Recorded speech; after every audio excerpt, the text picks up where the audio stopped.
എന്റെ MBBS 2008 ബാച്ചിന്റെ get together എനിക്ക് പോയേ പറ്റൂ. നീ കൂടെ വരും വേണം. അതെന്തിനാന്നാ ഞാൻ ചോദിക്കുന്നത്. ഈ ഡോക്ടർമാരുടെ ഇടയിൽ വന്ന് കിടന്ന് ഞാൻ എന്തുണ്ടാക്കാനാ? മൈസൂർ ദസറയ്ക്ക് നായി കുടുങ്ങാന്നൊരു പ്രയോഗമുണ്ട്. അതുപോലാകും എന്റെ അവസ്ഥ. എടാ, എന്റെ ബാച്ചിൽ കല്യാണം കഴിഞ്ഞൊരു എൻഗേജ്മെന്റ് കഴിഞ്ഞൊരു എല്ലാവരും വരുന്നുണ്ട്. ഞാൻ മാത്രം എങ്ങനെ തനിച്ചു പോവും? ഒക്കെ നീ ചെയ്ത ചതിയല്ലേ? എന്ത് ചതി? ആ, ഇടി SSLC പാസ് ആവല്ലേ എന്ന് ഞാൻ നിന്നോട് പറഞ്ഞു. നീ പാസ്സായി. പ്രീ ഡിഗ്രിക്ക് പോകല്ലേ എന്ന് ഞാൻ നിന്നോട് പറഞ്ഞു. നീ പോയി. MBBSന് ചേരല്ലേ എന്ന് ഞാൻ നിന്നോട് പറഞ്ഞു. നീ ചേർന്നു. നീ പേടിക്കണ്ട. നിന്റെ ഫ്രണ്ട്സിനെ പരിചയപ്പെടുത്തി കൊടുക്കുമ്പോ നീ വലിയ റിയൽ എസ്റ്റേറ്റ് ഡീലർ ആണെന്ന് ഞാൻ പറഞ്ഞോളാം. ആ, 2 കണ്ടീഷൻ ഉണ്ട്. സമ്മതിക്കുകയാണെങ്കിൽ ഞാൻ വരാം. എന്താ? അവിടെ ആർക്കും എന്നെ പരിചയപ്പെടുത്തി കൊടുക്കരുത്. പിന്നെ 2 വിട്ടിട്ടേ ഞാൻ വരൂ. 2 പാടുള്ളൂ. ഹൈ, കാശ് നീയല്ലേ കൊടുക്കുന്നത്, അപ്പൊ എണ്ണോ നിനക്കെന്നെ തീരുമാനിക്കാമല്ലോ. എന്തേ? കുറച്ച് കാലായി ഡോക്ടർമാർക്ക് ഇട്ടൊരു പണി കൊടുക്കണമെന്ന് വിചാരിക്കുന്നു. ഇന്ന് പണി പാളും മോളെ. മോനെ JP,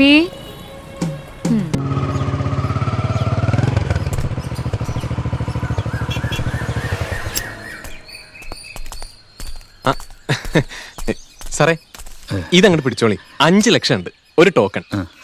ഞാൻ ചോദിച്ചില്ലല്ലോ. കാര്യങ്ങൾ വ്യവസ്ഥയായ സ്ഥിതിക്ക് അങ്ങനെ ഒരു ചടങ്ങുണ്ടല്ലോ. നിങ്ങൾ രജിസ്ട്രേഷൻ വേഗം നടത്തിയാൽ മതി. ഇത്രയും പണം എനിക്കിവിടെ സൂക്ഷിക്കാനാവില്ല. അത് കൈക്കലാക്കാൻ ആരെങ്കിലും എന്നെ കൊന്നും തന്നെ വരും. വേണ്ട. അല്ല, ഈ ക്യാഷ് സാറ് വീട്ടിൽ വെക്കണ്ട, ബാങ്കിലിടാലോ. എനിക്കതിന് ബാങ്ക് അക്കൗണ്ട് ഒന്നും ഇല്ല ഇപ്പോ. പിച്ചക്കാർക്ക് വരെ ബാങ്ക് അക്കൗണ്ടും ATM കാർഡും പാൻ നമ്പറുള്ള കാലം. ഇൻകം ടാക്സ് റേഡ് വേറെ. ഏതായാലും ഒരു അക്കൗണ്ട് അങ്ങോട്ട് തുടങ്ങാം. ഇനിയിപ്പോ വലിയ പേയ്മെന്റ് ഒക്കെ വരാനുള്ളതല്ലേ. അതൊക്കെ എനിക്കതിന് ഫോർമാലിറ്റീസ് ഒക്കെ ചെയ്യാൻ ആരുമില്ല. സഹായത്തിന് അത് സാറ് വിട്. ഒരൊറ്റ ഫോൺ കോള്, ബാങ്ക് ഇവിടെ എത്തും. IDI.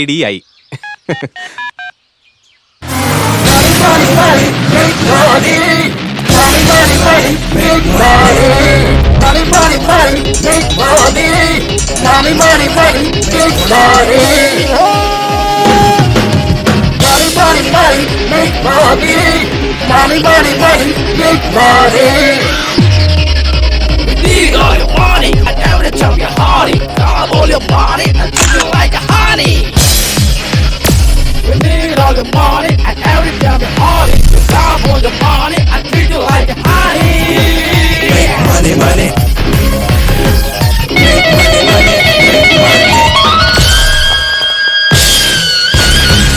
money. മര്യാദക്ക് ഇരുന്ന് തിന്നൂടെ കുട്ടികളെ? നിങ്ങൾക്ക് ഒരു തൊന്തക്കാലിലും ഒരുത്തി പടാപ്പുറത്തും. അമ്മേ, വധു ഡോക്ടറാണ്. എന്താ? അല്ല, ഞാൻ പഴയ പടത്തിന്റെ പേര് പറഞ്ഞതാ. അതിപ്പോ പറയാൻ കാര്യം? അതിന്റെ സെക്കൻഡ് പാർട്ട് വരുന്നുണ്ട്. പേരെന്താന്നറിയോ? വരൻ SSLCയും ഗുസ്തിയും. പൊടി പട്ടി.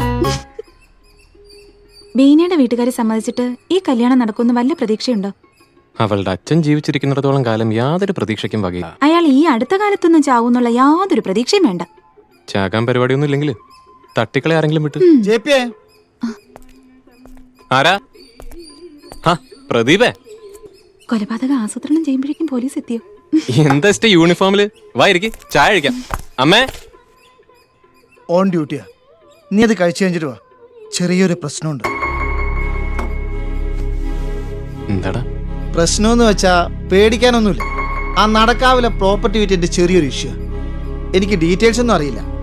കമ്മീഷണർ AC-മാരും ഫുൾ ടീം സ്പോട്ടിലുണ്ട്. നിന്നെ CHനെ വിളിപ്പിക്കാൻ പറഞ്ഞു. എന്താ പ്രദീപേ? പ്രശ്നമൊന്നുമില്ല ടീച്ചറെ, ഒരു സ്റ്റേറ്റ്മെന്റ് എടുക്കാനാ. നടക്കാവിലെ മേനോൻ സാറിന്റെ പണി പാളിയോ? ഞാൻ ദാ വരുന്നു. അല്ല, കുഴപ്പമൊന്നുമില്ലല്ലോ പ്രതിഭേട്ട? ഛേ, ഒന്നുമില്ലെന്നേ.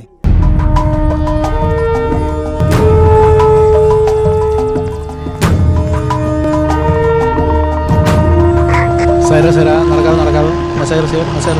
ഓവർ.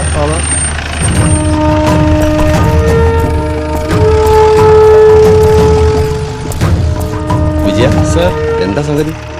സർ, ഈ വീട് വിൽപ്പന ചെയ്തതിന്റെ പ്രശ്നം. വീട് ആര് വിറ്റു? സർ, വിദേശകാര്യ സെക്രട്ടറി ചന്ദ്രശേഖർ മേനോന്റെ തറവാട് വീടായത്. അതറിഞ്ഞു. ഈ കമ്മീഷണർ കലക്ടർ ഓടി വന്നത് അതുകൊണ്ടാണല്ലോ. ആർക്കാ വിറ്റത്? ആരാ വിറ്റത്? സർ, മൂപ്പരുടെ അച്ഛൻ തന്നെയാ സംഭവം കച്ചവടാക്കിയത്.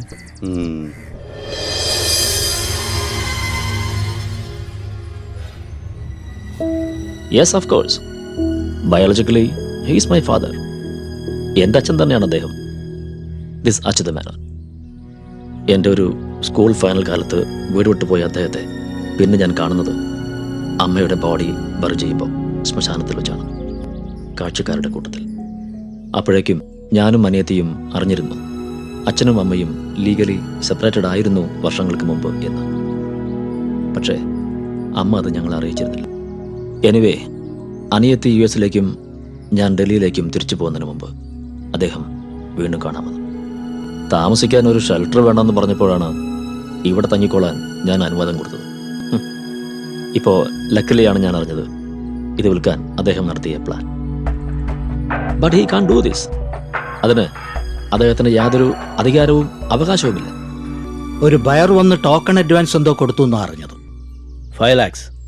യെസ്, അത് അദ്ദേഹം ഏതോ ന്യൂ ജനറേഷൻ ബാങ്കിൽ ഐഡിയ അതെ അവിടെ ഡെപ്പോസിറ്റ് ചെയ്തിരിക്കുക. അതിൽ നിന്ന് എന്താ ഒരു 25,000 മാത്രം എടുത്തിട്ടുണ്ട് അദ്ദേഹം.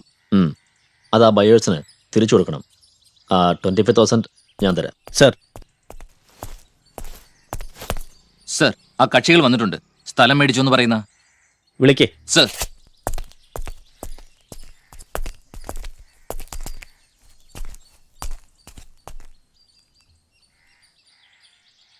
നിങ്ങൾക്ക് കാര്യങ്ങളെല്ലാം മനസ്സിലായല്ലോ. സർ, അദ്ദേഹം ഒപ്പിട്ട് തന്ന എഗ്രിമെന്റ് ഒറിജിനൽ കോപ്പിയുമായി നോർത്ത് AC-യുടെ ഓഫീസിൽ വരണം. മനസ്സിലായോ? വരാം സർ. ബാങ്കിലിട്ട് എമൗണ്ട് എടുക്കണം, എന്നിട്ട് അത് ഇവർക്ക് തിരിച്ചു കൊടുക്കണം. ഒരു ചെക്ക് ലീഫ് അദ്ദേഹത്തിന്റെ കയ്യിൽ നിന്നും ഒപ്പിട്ട് വാങ്ങിയിട്ടുണ്ട് സർ. ബാങ്കിൽ ബാലൻസ് ഉള്ള തുക എഴുതി വാങ്ങിക്കാൻ. അല്ല, മൂപ്പർക്ക് ഇത് വിൽക്കാനുള്ള അവകാശമില്ലെന്ന് മനസ്സിലായി. സാറിന് ഇതിൽ താല്പര്യം ഉണ്ടെങ്കിൽ നമുക്ക് ആ പറഞ്ഞ വിലയ്ക്ക് തന്നെ മുറിക്കാം. ബാംഗ്ലൂർ പാർട്ടി ഇപ്പോഴും റെഡിയാണ്. ഞങ്ങൾക്കിതിപ്പോൾ ആരാണെങ്കിലും കച്ചവടം നടന്നു കിട്ടിയാൽ മതി. മൂപ്പരോട് ഞാൻ 7 എന്ന് പറഞ്ഞ് നിങ്ങൾ കാര്യാക്കണ്ട. നമുക്കിതൊരു 8:15. ആ, നമുക്കൊരു സിറ്റിംഗിൽ തീർക്കേണ്ട കാര്യമുള്ളൂ. എന്തേ വിളിച്ചോണ്ട് പോടോ. ഹലോ, പുറത്തേക്ക് പോണം. അല്ല സാർ, പോവാനല്ലേ പറഞ്ഞത്? തന്നോടും കൂടിയാ പറഞ്ഞാൽ മതി, പോയിക്കോളാം. വൺ മോർ തിങ്, മീഡിയ ഒരു തരത്തിലും അറിയരുത് കേട്ടോ. അത് നിങ്ങൾ രണ്ടുപേരും വേണം ശ്രദ്ധിക്കാൻ.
അങ്ങനെ പവനായി ശവമായി.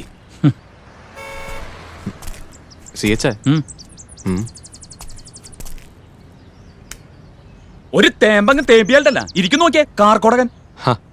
പാവം. പാവോ? എന്തു പാവം? മക്കളെയും പറ്റിച്ച് വീട് വെക്കാൻ നോക്കി ഇയാളോ ഫ്രോഡ്. മക്കള് ഈ സാധുവിനോട് ഉപേക്ഷിച്ചിട്ട് പോയതാ മകൻ. ഇവനൊക്കെ ഒരു പട്ടിയെ പോറ്റുന്ന ചെലവുണ്ടാവില്ലല്ലോ സ്വന്തം തന്തയെ പോറ്റാൻ. കോട്ടും സൂട്ടും ഇട്ട് മറയ്ക്കാനാവില്ല മോനെ, സത്യം. കള്ളം കാണിക്കാൻ ശ്രമിച്ചതാ. കള്ളം കാണിച്ച് രക്ഷപ്പെടാൻ ഒന്നിനും എളുപ്പവഴിയില്ലെന്ന് വീണ്ടും തിരിച്ചറിഞ്ഞു.